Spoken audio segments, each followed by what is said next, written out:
mas é ponto para você, porque você Isso. tem que virar referência para sua família. Exato. Depois disso daí, você vai virar referência de quem? Dos seus amigos. O amigo seu vai cair na blitz lá, vai ligar para quem? Vai ligar para o Vitor. Aí o Vitor vai dizer, ó, não sou eu, é fulano e tal, mas liga para o Vitor. O Vitor vira referência dos amigos. E aí a gente tá na segunda camada de referência aqui. Saiu da família, foi para os amigos. E aí você, quando você extrapola essa bolha da segunda camada de referência, aí você já é um advogado que já está andando pelas próprias pernas. Porque aí você vira referência da sociedade. As pessoas geralmente vêm ou é amigo de algum familiar, ou é amigo de amigo, e aí as pessoas já é um terceiro nível. Você o pessoal já começa a ver o Vitor, nossa, ele realmente ele entende, ele tem. Aí você vai mostrando suas credenciais. Eu já tive essa causa, já aconteceu isso, eu tenho essa experiência. Eu sei que se você fizer isso, o direito vai dizer isso para você e tal. Aí você já senta, já se reúne, já fala com a autoridade. E as pessoas já veem você e aí pronto, aí você já virou um advogado que está andando por pernas próprias. Sim. Quando você vai para uma comissão de ordem e você faz relação com os seus colegas e você tem a ordem atuando de forma efetiva como esse hub de relacionamento, aí você vai para outro patamar, porque aí você virou referência de advogado. Aquele advogado, ele é referência de pessoas e você é referência para ele. O pessoal costuma dizer, nesses grupos de networking, né?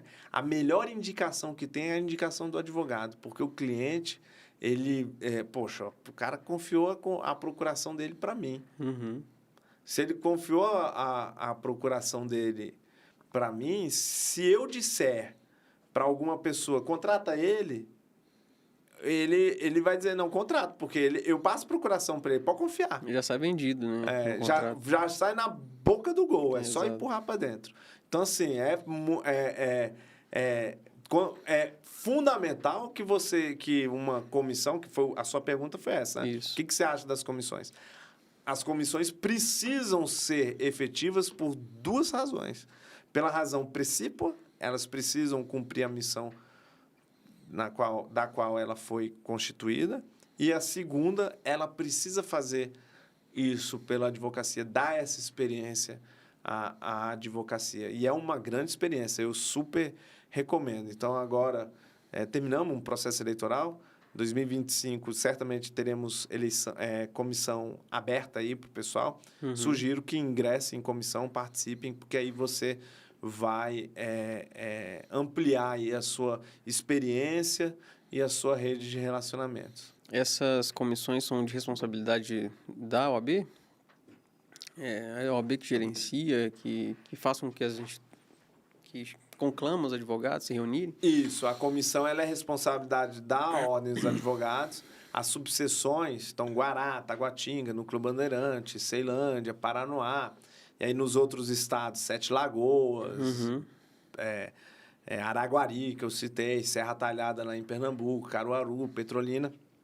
Cada município, cada cidade dessas aqui em Brasília tem sua própria subseção e nas subseções também há as próprias comissões.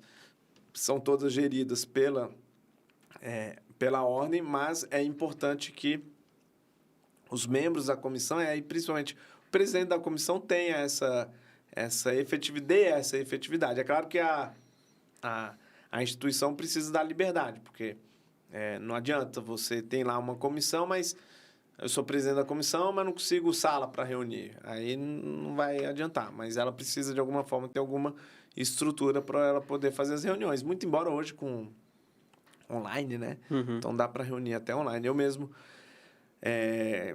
em 2018, eu fui chamado para ser presidente e formar a comissão de prerrogativas do Paranoá, da subseção do Paranoá. E aí eu montei, veio pandemia, e aí a gente conseguiu organizar ali de uma forma que fosse online e tal. Então foi bem legal, uma experiência que valeu bastante a pena, porque é uma montagem de uma comissão numa subseção, né? Explicando o pessoal como é que vai funcionar. Naquela época, a gente mimetizou, né, o procedimento que a gente já adotava lá na época na seccional e tudo mais. Então, a gente faz isso para poder criar aquela cultura de prerrogativas ali dentro daquela subseção.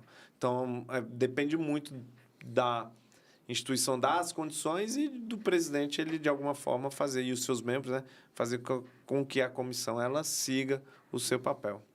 Entendi. No raciocínio de como o senhor constituiu a sua carreira, o senhor podia mencionar alguma dificuldade que, lógico, com certeza o senhor superou, mas que pode servir de experiência para... Eu tive essa que eu falei para você, né, da audiência lá, que eu passei um perrengue danado. Eu tive várias, né, de dificuldade. Mas essa dificuldade mais procedimental, né? Procedimental, No caso do seu escritório mesmo, ou alguma... Do escritório, a gente... Na verdade, eu diria que até hoje, né, a gente passa por essas dificuldades. Eu diria que até hoje. É interessante, há uma sazonalidade de clientes, né? Uhum. Então, muitas vezes você não se programa para um momento, em um período que sempre tem, num período de 12 meses, vai ter um momento ali que vai ter um hiato de contratação de clientes. E se você não se organizar financeiramente, você vai ter dificuldades na gestão do seu negócio. Então, no escritório anterior e neste escritório, nós tivemos essas dificuldades. Como é que nós tentamos vencê-las? A gente tenta vencer com uma técnica que muitos escritórios aplicam e que fica como dica aí para o pessoal. Por isso que eu falei para você do ânimo societatis, né? Então, é um ânimo dos sócios para um bem comum que é a sociedade. Então, você tem lá, no meu caso agora, 2 sócios e uma sociedade. Então, nós somos quantas pessoas? 3 pessoas. Nós não somos 2 pessoas, somos 3. É eu, meu sócio e o escritório. Então, tratar o escritório como uma pessoa que tem despesas próprias, que tem as suas próprias necessidades, isso é importante. E o que isso gera em efeito de forma prática? Na hora da divisão das receitas, tem que ter um me faz rir, né, por assim dizer, lá do escritório. Então, tem que ter um dinheirinho para o escritório. Então, claro, o fundo, né? A gente faz um fundo para o escritório, que é para quê? Para preparar para esses momentos que nós vamos ter de dificuldade. Então, isso eu diria para você que foi aprender isso e saber lidar com isso, foi disparado o momento mais dramático que a gente passou no escritório anterior. Além disso, daí entra num aspecto de gestão do próprio escritório, é saber dividir as tarefas para não sobrecarregar os sócios. Numa sociedade, se não tiver tudo muito bem combinado, há chances de rompimento em breve. Isso é importante.